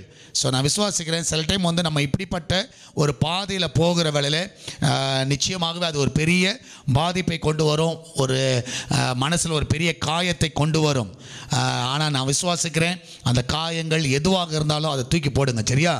உங்கள் சொந்த குடும்பங்கள் உங்களை இன்சல்ட் பண்ணாலும் நீங்கள் அதை மனசில் வச்சுக்காதீங்க, சரியா. அது என்றைக்குமே அது மனசில் வச்சிங்கன்னா அது வந்து உங்கள் வாழ்க்கையில் ஒரு பெரிய ஒரு பாதிப்பை கொண்டு வரும். அதனால் நீங்கள் அதை தூக்கி போடுங்க, கர்த்தர் பார்த்து கொள்வார், கர்த்தர் வந்து பார்த்து கொள்வார். ஸோ நீங்கள் பார்த்தீங்கன்னா, இந்த ஃபஸ்ட்டு அந்த சாப்டரில், அந்த ஒரு சாப்டரில் நீங்கள் பார்க்கலாம், ஒரு கூட பிறந்தவர்கள் ஏதோமோ வந்து இஸ்ரவேலை ஒரு எனிமியாக பார்க்குறான், ஒரு நண்பனாக பார்க்கல, கூட பிறந்தவனாக பார்க்கல, ஒரு எனிமியாக பார்க்குறான். அது மாத்திரமல்ல, ரெண்டாவது நீங்கள் பார்த்தீங்கன்னா verse 15 15 16 நீங்கள் பார்த்தீங்கன்னா God will right every wrong. So நீங்கள் பார்க்கலாம், இவன் வந்து என்ன பண்ணுறான்னா எதிர்ப்பு தெரிவிக்கிறான். சரியா, அவன் வந்து இன்சல்ட் பண்ணுறான். ஆனால் நீங்கள் பார்த்தீங்கன்னா இன்சல்ட் பண்ணுகிற காரியத்திற்கு கர்த்தர் வந்து என்ன பண்ணுறாருன்னா கண்டிப்பாக பனிஷ்மெண்ட்டை வச்சிருக்கிறார், தண்டனையை வைத்திருக்கிறார். ஆண்டவர் வந்து எப்படியே திருத்த பார்ப்பார். Every sin will receive its reward. அது வந்து ஒரு பாவம். நீங்கள் அவமதிக்கிற காரியம் வந்து ஒரு பாவம். சரியா, அப்போ வந்து அந்த பாவத்தை வந்து ஆண்டவர் வந்து கண்டும் காணாமல் இருக்க மாட்டார். ஸோ ஒரு நாள் நிச்சயமாகவே அந்த ஜட்ஜ்மெண்ட் டேல கண்டிப்பாக நம்ம யாரெல்லாம் இன்சல்ட் பண்ணோமோ நிச்சயமாகவே அதற்கான தண்டனையை நம்ம இருப்போம். ஸோ நம்ம பெருமையாக நம்ம இருந்து மற்றவங்களை இன்சல்ட் பண்ணுகிறோம் பார்த்தீங்களா, மற்றவங்களை இக்னோர் பண்ணுகிறோம், மற்றவங்களை காயப்படுத்துகிறோம், மற்றவங்களை ரொம்ப கேவலமாக பேசிக்கிட்டு இருக்கோம். சரியா, இது எல்லாத்துக்கும் ஜட்ஜ்மெண்ட் டேல கண்டிப்பாக இருக்குது. அது ஏன்னா அது ஒரு பாவம். சரியா, அது வந்து பாவம். அது யாராக இருக்கட்டும், உங்கள் ஃபேமிலியிலே உங்களை இன்சல்ட் பண்ணட்டும், நீங்கள் மறந்துடலாம். ஆனால் ஒரு நாள் வரும், நிச்சயமாகவே என்ன ஆகும்னா கண்டிப்பாக அதை கணக்கு கேட்பார். அதான் வந்து ஆண்டவர் வந்து ஏதோமுக்கு சொல்லுகிறார். ஆமென். கண்டிப்பாக நான் என்ன பண்ணுவேன், நிச்சயமாகவே இது வந்து ஒரு பாவமாக இருக்குது, அதனால் அது கண்டிப்பாக ஆண்டவர் பார்வையில் அது வந்து ராங். நீங்கள் பண்ணுற காரியம் வந்து தவறு. சரியா, நீங்கள் ஒருத்தவங்களை வந்து ரொம்ப க்ளோஸாக இருக்கிறவங்க, உங்கள் ஃபேமிலி மெம்பரை நீங்கள் இன்சல்ட் பண்ணிங்கன்னா நிச்சயமாகவே ஆண்டவர் வந்து பழி வாங்குதலை அவர் எடுப்பார். அதனால் நீங்கள் அந்த பழி நீங்கள் வாங்காதீங்க. அதான் அவர் சொல்கிறார், பழி வாங்குதல் எனக்குரியது, அது வந்து அவர் எடுத்துக்குவார். அதனால் உங்களை யாராவது காயப்படுத்துகிறாங்களா, அவமதிக்கிறாங்களா, உங்களை இன்சல்ட் பண்ணுறாங்களா, நீங்கள் வந்து என்ன பண்ணாதீங்க, அந்த பழிக்கு பழி செய்யாதீங்க. அதை வந்து கர்த்தர் பார்த்துக்கொள்வார். நீங்கள் என்ன பண்ணுங்கன்னா கண்டிப்பாக பொறுமை அமைதியாக இருங்க. அவர் வந்து நியாயம் செய்கிற தேவன், நிச்சயமாக அதற்கு நியாயம் செய்வார். அந்த வசனத்தில் நீங்கள் அதை பார்க்கலாம். ஏதோமுக்கு அவர் நியாய தீர்ப்பு நாளில் அவனை நியாயம் தீர்க்கிறார். அவனுக்கு நியாய தீர்ப்பு உண்டு, கண்டிப்பாக உண்டு. அதனால் உங்களை யாராவது இன்சல்ட் பண்ணாங்கன்னா, உங்களை அவமதித்தாங்களா, சொந்த குடும்பமே உங்களை அவமதித்தாலும் நிச்சயமாகவே அவர்கள் ஒன்று அறிந்து கொள்ளணும், கண்டிப்பாக இதற்கு நியாய தீர்ப்பு நாளில் எனக்கு தண்டனை உண்டு. கண்டிப்பாக புருஷனை அவமதிக்கலாம், மனைவி அவமதிக்கலாம், மாமனாரா மாமியாரா மருமகளை நீங்களாம் அவமதிக்கலாம். நீ இன்சல்ட் பண்ணிங்கன்னா அது இன்றைக்கி உங்களுக்கு தெரியாது, இன்றைக்கி அது தெரியாது. ஆனால் நீங்கள் பண்ணுற காரியத்திற்கு கண்டிப்பாக கர்த்தர் நியாயம் தீர்ப்பார். ஏதோமே நியாயம் தீர்த்தார். சரியா, தன்னோட சகோதரனை அவன் இன்சல்ட் பண்ணுகிறான், அவமதிக்கிறான். ஏன்னா ஒரு பெருமை, நம்மளுக்கு இந்த ப்ரைடு வந்தாலும் மற்றவங்க இன்சல்ட் பண்ணுவான் பார்த்தீங்களா, அது வந்த உடனே அவன் இன்சல்ட் பண்ண ஆரம்பிக்கிறான். ஒரு உதவியாக இருக்க வேண்டிய ஒரு மனுஷன், ஆனால் அவன் வந்து அவமதிக்கிறான். கர்த்தர் அவனை நியாயம் தீர்த்தார். ஸோ அதனால் அவர் வந்து எப்படி அதை சரி செய்யணும் அவருக்கு தெரியும். சரியா, God will right every wrong. Amen. So அவர் வந்து நிச்சயமாகவே அவர் அதை எப்படி பார்க்கணும் அவருக்கு தெரியும். அதில் நீங்கள் எதுவும் மனசில் வச்சுக்காதீங்க. சரியா, யார் உங்களை அவமதித்தாலும் சந்தோஷமாய் ஏற்றுக்கொள்ளுங்கள். ஆமென். அதான் வசனம் சொல்லுகிறது, பலர் தீமை மொழிகள் பொய்யாய் உண்மையில் சொன்னால் களி கூறுங்க. அவ்வளோ சந்தோஷமாக போங்க, கர்த்தர் உங்க கூட இருக்கிறார். இன்னொரு காரியத்தை அந்த வசனங்களை பார்க்கலாம். 17 21 நீங்கள் பார்த்தீங்கன்னா, there is a way of escape. ஒருவேளை நம்ம இன்சல்ட் பண்ணிட்டோம், நம்ம கூட பிறந்தவங்களை இன்சல்ட் பண்ணிட்டோம், அது ஒருவேளை மனசில் வந்து கண்டிப்பாக அதுக்கு நியாய தீர்ப்பு உண்டுன்னு சொன்னேன். சரியா, நியாய தீர்ப்பு உண்டு. அதே அதிகாரத்தில் இதை பார்க்கலாம், அந்த ஜட்ஜ்மெண்ட் கண்டிப்பாக இருக்குது. ஆனால் எஸ்கேப்பும் ஒன்று இருக்குது. என்ன எஸ்கேப்புன்னு பார்த்தீங்கன்னா, ஒருவேளை நான் அவமதித்த காரியம், ஒருவேளை நான் வந்து ஒரு கில்ட்டியாக ஃபீல் பண்ணி, ஐயோ நான் இதை மாதிரி பண்ணிட்டேனே, நான் தப்பு பண்ணிட்டேன், என் பெருமையினால் நான் அவங்கள அவமதிச்சிட்டேன், நான் அவமதிச்சிருக்கக்கூடாது, இப்படி பண்ணியிருக்கக்கூடாது அப்படின்னு நீங்கள் ஃபீல் பண்ணிங்கன்னா, நீங்கள் மனதளவில் பாதிக்கப்பட்டு, ஆண்டவரே நான் தப்பு பண்ணிட்டேன், நான் அவங்கள அவமதிச்சிட்டேன், என்னை மன்னிச்சிருங்க அப்படின்னு கேட்டிங்கன்னா, கர்த்தர் மன்னிக்க உண்மை உள்ளவராக இருக்கிறார். அதிலேருந்து நீங்கள் எஸ்கேப் ஆக முடியும். எதுலேருந்து? ஜட்ஜ்மெண்ட்லேருந்து நீங்கள் எஸ்கேப் ஆக முடியும். அதனால் நீங்கள் இதில் கேர்ஃபுல்லாக இருங்க. ஸோ ஒருவேளை நீங்கள் நிறைய பேர் அவமதிச்சிருக்கலாம், நீங்கள் வந்து நிறைய பேர் இன்சல்ட் பண்ணியிருக்கலாம், நீங்கள் ஆண்டவர்கிட்ட மன்னிப்பு கேளுங்க. ஆண்டவரே என்னை மன்னிச்சிருங்க, நான் தப்பு பண்ணிட்டு தெரியாதனால. ஏன்னா இது வந்து நிறைய பேருக்கு பாவம் தெரியாது, அவமதிக்கிறது வந்து ஒரு பாவம் தெரியாது, இதுக்கு ஒரு நியாய தீர்ப்பு இருக்குன்னு யாருக்கும் தெரியாது. ஜட்ஜ்மெண்ட் டேல கண்டிப்பாக கர்த்தர் நியாயம் தீர்ப்பார்ன்றது தெரியாது. ஆனால் இன்றைக்கி அந்த உபதியா புஸ்தகம் ரொம்ப 3 காரியங்களை ரொம்ப அழகாக அதை வெளிப்படுத்தும். முதல்ல வந்து அவன் வந்து சொந்த சகோதரனை ஒரு எனிமியாக பார்க்குறான், ஏன்னா அவன்கிட்ட இருக்கிற ப்ரைடு. ஸோ ரெண்டாவது நீங்கள் பார்த்தீங்கன்னா, அவன் பண்ணுற காரியத்திற்கு நிச்சயமாகவே ஜட்ஜ்மெண்ட் இருக்குது. கர்த்தர் வந்து அவனை நிர்மூலமாக்குகிறார் வசனம் இருக்குது. அவனை அழிச்சே போட்டார். ஸோ அது வந்து ஜட்ஜ்மெண்ட்டில் இருக்குது. ஸோ மூன்றாவதாக நீ பார்த்தீங்கன்னா ஒரு எஸ்கேப்பும் ஆண்டர் வச்சிருக்கிறார். சரி, ஓகே, ஏதோ தெரியுதோ தெரியாமல் பண்ணிட்டியா, நீ உண்மையாகவே மனம் திரும்புவாய் என்றால் உண்மையாகவே கர்த்தர் என்ன பண்ணுறாரு, அந்த மன்னிக்க உண்மை உள்ள தேவனாக இருக்கிறார். ஸோ நீ வந்து அந்த அவங்கள வந்து அக்செப்ட் பண்ணிக்கிறேன், நான் மன்னிச்சுக்கிறேன், உங்களை நான் ஏற்றுக்கொள்ளுகிறேன், இனிமேல் நான் காயப்படுத்த மாட்டேன்னு சொல்லி நீங்கள் தீர்மானம் எடுத்தீங்கன்னா நிச்சயமாகவே கர்த்தர் வந்து என்ன பண்ணுறாருன்னா உங்களை மன்னிக்க உண்மையுள்ள தேவனாக இருக்கிறார். ஆமென். அதனால் ஏதோமை மன்னிக்க அவர் உண்மையாக உள்ள தேவனாக இருக்கிறார். அதனால் நீங்கள் அதை பார்த்துக்கொள்ளுங்க. அதனால் சில டைம் வந்து இன்சல்ட் வந்து உங்களுக்கு வருகிற வேலை அதை வந்து ஒரு காம்ப்ளிமெண்ட்டாக எடுத்துக்கோங்க. அதை மத்திய 10வது அதிகாரத்தில் 24-25 வசனங்களில் பார்த்தீங்கன்னா ஒருத்தவங்க வந்து உங்களை இன்சல்ட் பண்ணுறாங்களா, அது வந்து உங்களுக்கு காம்ப்ளிமெண்ட். சரியா? அது மாத்திரமல்ல 26 பார்த்தீங்கன்னா அதை நினச்சி நீங்கள் என்ன பயப்படாதீங்க. அதை வந்து பார்த்து இன்சல்ட்டெல்லாம் பார்த்து பயப்படாது. To not fear. சரியா? அந்த இன்சல்ட்லாம் பார்த்து பயப்படாதீங்க. ஃபேமிலியே உங்களுக்கு அப்போஸ் பண்ணலாம். சரியா? ஃபேமிலியை உங்களை எதிர்த்து நிற்கலாம். அதான் ஆண்டவர் சொல்கிறார். நான் வந்து அந்த 10வது அதிகாரத்தில் 34, 35, 37 வசனத்தில் நீங்கள் பார்த்தீங்கன்னா நான் வந்து சமாதானத்தில் என்ன பிரிவினை பட்டயத்தை தான் கொடுக்க வந்தேன். ஸோ அதை நீங்கள் பார்க்கலாம். சரி, குடும்பத்தில் நீங்கள் பார்த்தீங்கன்னா ஒருவருக்கு விரோதம். ஏன்னா அந்த இடத்துல இன்சல்ட் வருகிற வேளையில் நிச்சயமாக கர்த்தர் வந்து அந்த இடத்துல வந்து ஒரு பயங்கரமான ஒரு நியாய தீர்ப்பு அங்கே வச்சிருக்கிறார். ஸோ அப்போ நீங்கள் பார்க்கணும், ஒரு மனம் திரும்பினா ஓகே, அப்படி மனம் திரும்பாத பட்சத்தில் கர்த்தர் வந்து அங்கே நியாயம் தீர்க்கிறார். அப்போ நல்லா புரிஞ்சுக்கோங்க, கர்த்தர் வந்து உங்கள் வாழ்க்கையில் நன்மைகளை செய்ய ஆயத்தமாக இருக்கிறார். ஆனால் நீ யாரையும் என்ன பண்ணிடாதீங்க, இன்சல்ட் பண்ணாதீங்க. இன்சல்ட் பண்ணி நியாயத்திற்ப நாளில் நீங்கள் போய் தண்டனை அனுபவிச்சிடாதீங்க. இன்றைக்கே எஸ்கேப் ஆகிற ஒரே ஒரு வழி, நீங்கள் என்ன பண்ணுங்க, மனம் திரும்புங்கள். ஸோ மனம் திரும்பி நான் பண்ணுற தப்பு அப்படின்னு சொல்லி நீங்கள் மனம் திரும்பவில்லை என்றால் நிச்சயமாகவே அது உங்களுக்கு ஒரு பலனை கொண்டு வரும். நீங்கள் ஒரு பெரிய நியாயத்திற்பிலிருந்து நீங்கள் தப்பிக்கொள்வீர்களாமே. ஸோ நீ இந்த காலவெளியில் உங்களை யாராவது இன்சல்ட் பண்ணாங்கன்னா நீங்கள் பேடாக ஃபீல் பண்ணாதீங்க. நீங்கள் துக்கத்துக்கு நேராக போயிடாதீங்க, டிப்ரெஸ் ஆகிடாதீங்க. நேற்று ஒரு அம்மா சொன்னாங்க, என்னை செருப்பால் அடிப்பேன்னு சொல்லிட்டாங்க பிரதர், செருப்பால் அடிப்பேன். ஸோ அது பயங்கரமான இன்சல்ட்டு தான். நான் ஒரே ஒரு காரியத்தை சொன்னேன், அம்மா செருப்பால் அடிக்கிட்டு எதனால் அடிக்கிட்டு கட்டுக்கு அது விடுமா, என்ன பண்ண முடியும்? அந்த வார்த்தைகள்லாம் உண்மையாகவே நம்மளுக்கு ஒரு பெரிய காயம் தான், பெரிய காயம் தான். செருப்பால் அடிக்கிறேன் இதை மாதிரிலாம் சொல்லாதீங்க, தயவுசெய்து யாரையும் பார்த்து சொல்லாதீங்க. சரியா? அப்போது அந்த மாதிரி ஒரு காரியங்கள் வந்து ஒரு பெரிய பாதிப்பை கொண்டு வரும். ஆனால் நீங்கள் என்ன பண்ணாதீங்க, மனசில் அதை வச்சுக்காதீங்க. ஸோ உங்களை யார் இன்சல்ட் பண்ணுறாங்களோ கர்த்தர் நியாயம் தீர்ப்பார். நம்மளுக்கு வந்து என்ன தோணுன்னா, நம்ம ஒரு பலார்னு கொடுக்கணும்னு தோணும். சரியா? யாராவது உங்களை இன்சல்ட் பண்ணாங்கன்னா இம்மிடியட்டாக நம்மளுக்கு என்ன தோணுன்னா, ஒரு 4 வெளுத்துடலான்னு தோணும். ஸோ அப்படிலாம் என்ன வேண்டாம். ஸோ அந்த இன்சல்ட்டை வந்து நீங்கள் ஏற்றுக்காது, மனசில் வந்து ஏற்றுக்காதீங்க. அதை வந்து ரிசீவ் பண்ணாதீங்க. அதை வந்து மனசில் அதை ரிசீவ் பண்ணாத, கேரி பண்ணிடாதீங்க. சரி, ரொம்ப சென்சிட்டிவான விஷயம் தான், ஆனால் அதை கேரி பண்ணாதீங்க, அப்படியே தூக்கி போட்டுருங்க. ஏன்னா இனி நல்லா தெரிஞ்சிச்சு, அவங்க என்ன இன்சல்ட் பண்ணாலும் கர்த்தர் நியாயம் தீர்ப்பார். நீங்கள் மறந்தாலும் கர்த்தர் மறக்க மாட்டார். அது ஃபேமிலி மெம்பராக இருந்தாங்கன்னா யாராக இருக்கட்டும், கர்த்தர் வந்து கண்டிப்பாக நியாயம் தீர்ப்பார். அது யாராக இருக்கட்டும். ஸோ அது வந்து பயங்கரமான காயம். அது வந்து 3வது மனுஷன் பண்ணுறதை காட்டிலும் சொந்த குடும்பம் பண்ணுச்சுன்னா அந்த மாதிரி காயம் நம்மளுக்கு ஒரு மாதிரி தோணும். ஆனால் இன்றைக்கி நீங்கள் கற்றுக்கொள்ள வேண்டிய ஒரு காரியம், நீங்கள் வந்து கோவப்படாதீங்க, எரிச்சல் ஆகிடாதீங்க, நீங்கள் ரிவெஞ்ச் எடுத்துடாதீங்க. என்னை இப்படி பண்ணிட்டாங்க, பள்ளிக்கு பள்ளி நீ பார்க்குறேன்னு சொல்லி நீங்களும் அவங்கள இன்சல்ட் பண்ணிகிட்டு இருக்காதீங்க. எதுக்கு நம்மளுக்கு அந்த நியாய தீர்ப்பு?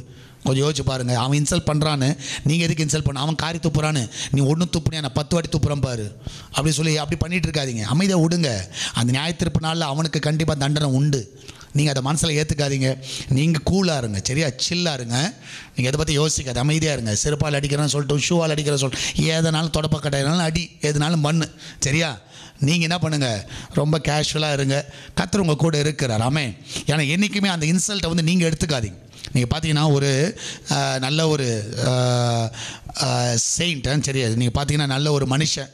ஸோ அவன் வந்து போயிட்டுருக்கும்பொழுது ஒரு பையன் வந்து ஒரு வாலிப பையன் வந்து நீங்கள் பார்த்தீங்கன்னா அவரை வந்து ரொம்ப இன்சல்ட் பண்ணுவான். ஸோ ரொம்ப இன்சல்ட் பண்ணுவான். அவர் போகும்போது அவரை வந்து ரொம்ப காயப்படுத்துவான். ஸோ நீ எல்லாம் வந்து ஒரு துறவியா, நீ எல்லாம் ஒரு செயின்ட்டா, உனக்கு வந்து உன்னை காப்பாற்றிக்க தெரில, நீனே பிச்சைக்கார மாதிரி இருக்க, அப்படி இப்படின்னு சொல்லி அந்த செயின்ட்டை வந்து ரொம்ப காயப்படுத்துவான். நீ வந்து உனக்கு அறிவு இல்லை, உனக்கு புத்தி இல்லை, ஞானம் இல்லை, நீ எல்லாம் வந்து சில டைம் சொல்லுவாங்களே, ஊழியத்துக்கு வந்துட்டியா, உனக்கெல்லாம் வந்து ஊழியம் ஒரு கேடா, இப்படிலாம் சொல்லி உங்களை காயப்படுத்துவாங்க. சில டைம் உங்கள் ஊரில் காயப்படுத்தலாம். ஸோ இதெல்லாம் பார்த்து இந்த மாதிரி காயங்கள் வருகிற வேளையில் உண்மையாக அந்த செயின்ட்டை வந்து அந்த ரோட்டில் போகும்போது அந்த பையன் வந்து காயப்படுத்துகிறான். நீ எல்லாம் ஒரு நல்ல வேஷம் போட்டுட்ருக்க, அப்படி இப்படின்னு சொல்லி காயப்படுத்துகிறான். ஸோ ஆனால் இவருக்கு வந்து அது அமைதி அப்படியே கேட்டுட்டு போயிட்டே இருக்கார். ஸோ அவனுக்கு ரொம்ப இதாகிடுச்சு, என்னடா இவ்வளோ தூரம் இன்சல்ட் பண்ணுறேன், இந்த மனுஷனுக்கு சூடு சோறணும் இல்லையான்னு சொல்லிட்டு அந்த மனுஷனை பார்த்து, நான் இவ்வளோ இன்சல்ட் பண்ணுறேன், உங்களுக்கு அது வந்து வருத்தமாக தெரியலையா அப்படின்னு கேட்குறான். ஸோ அப்போ அவர் சொல்கிறாரு, தம்பி ஒரு உதாரணம் சொல்கிறேன். இப்போ உனக்கு ஒருத்தர் கிஃப்ட்டு கொடுக்குறாங்க, உனக்கு யாரோ ஒருத்தர் கிஃப்ட்டு கொடுக்குறாங்க. அந்த கிஃப்ட்டு வந்து சரியா நீ வாங்கலை, அந்த கிஃப்ட்டை வந்து நீ வாங்கலை, இல்லை அந்த கிஃப்ட்டு கொடுக்கும்போது அந்த கிஃப்ட் எனக்கு வேண்டாம், நான் வாங்க மாட்டேன் அப்படின்னு சொன்னீங்கன்னா அந்த கிஃப்ட்டு யாருடையதாகும்? யாருடையதாகும்? இப்போ நீ ஒருத்தருக்கு கிஃப்ட்டு கொடுக்குறப்பா, கிஃப்ட்டு கொடுக்கும்போது அவங்க வாங்கலை, அப்போ அந்த கிஃப்ட்டு யாருது அப்படின்னு கேட்பான். அந்த செயின்ட் கேட்பார். உடனே சொல்லுவான், அந்த கிஃப்ட் அவங்க ரிசீவ் பண்ணல, அது எனக்கு தானே, என் கிஃப்ட் நான் தான் வச்சுருக்க முடியும். உடனே சிரிச்சுட்டே சொல்லுவார், இப்போ நான் அதை தான் நான் பண்ணேன், நீ இவ்வளோ இன்சல்ட் பண்ண, இது எதுவுமே நான் எடுத்துக்கல, அப்போ யாருது? எல்லாமே உனக்கு தான். ஸோ அப்போ பார்த்தீங்கன்னா அந்த ஆங்கர், நீங்கள் வந்து ஒருத்தனை இன்சல்ட் பண்ண நீங்கள் தான் மோசமாக போவீங்க. அதை ஞாபகம் வச்சுக்கோங்க. உங்களுக்கு தான் அந்த கோப சுபாவங்கள் வரும், உங்களுக்கு எரிச்சல்லாம் உங்களுடைய கேரக்டரை பாதிக்கப்படும். ஸோ என்றைக்குமே இன்றைக்கி ஒரு பாடத்தை எடுத்துக்கோங்க. உங்களை யாராவது அவமதிச்சாங்கன்னா நீங்கள் அதை எடுத்துக்காதீங்க, அப்படியே ரிஃப்யூஸ் பண்ணுங்கள். ஆட்டோமேட்டிக்காக அது யாருக்கு கொடுத்தாங்களோ அவங்களுக்கே போட்டோம், சார் அவங்களே எடுத்துக்கிட்டோம். ஸோ அதனுடைய தண்டனையை அவங்க பார்த்து கொள்ளட்டும், அது அவங்க பார்த்து கொள்வார். அதனால் நீங்கள் எந்த விதத்திலும் நீங்கள் என்ன பண்ணாதீங்க, மண்டையை போட்டு உடைச்சிட்டு அழுதுட்டுலாம் இருக்காதீங்க. நான் விசுவாசிக்கிறேன் அது உங்களுக்கு நிச்சயமாக ஒரு பாதிப்பை கொண்டு வரும். அதனால் அந்த இன்சல்ட்டை வந்து நீங்கள் எடுத்துக்காதீங்க, அதை ரிஃப்யூஸ் பண்ணுங்கள். ஆட்டோமேட்டிக்காக நான் விசுவாசிக்கிறேன் நீங்கள் வந்து ஒரு பெரிய நன்மையை நீங்கள் பார்க்க முடியும். ஆமேன். நீங்கள் ஹாப்பியாக இருப்பீங்க. Amen. So you will be happy always, no matter what people say about you. உங்களை குறித்து என்ன யார் சொல்லட்டும், நீங்கள் கவலைப்படாதீங்க. ஆமேன். யார் என்ன சொல்லட்டும், எப்படி வந்து அந்த யங்மேன் வந்து அவன் என்ன கர்ஸ் பண்ணட்டும், என்ன பண்ணட்டும், அந்த செயின்ட் வந்து அதை எடுத்துக்கவே இல்லை. சரியா? அதனால் நீங்கள் வந்து என்றைக்கு சந்தோஷமாக இருங்க, நீங்கள் சந்தோஷமாக இருங்க. நீங்கள் வந்து அந்த ஹர்ட்டை பார்த்து மென்டலி நீங்கள் வந்து அப்செட் ஆடாதீங்க. நீங்கள் மற்றவர்களை நேசிங்க. சரியா? ஆங்கரை கொண்டு வந்துடாதீங்க. அது மாத்திரமல்ல, நீங்கள் வந்து உங்களை நீங்கள் தகுதியாக வச்சுக்கோங்க.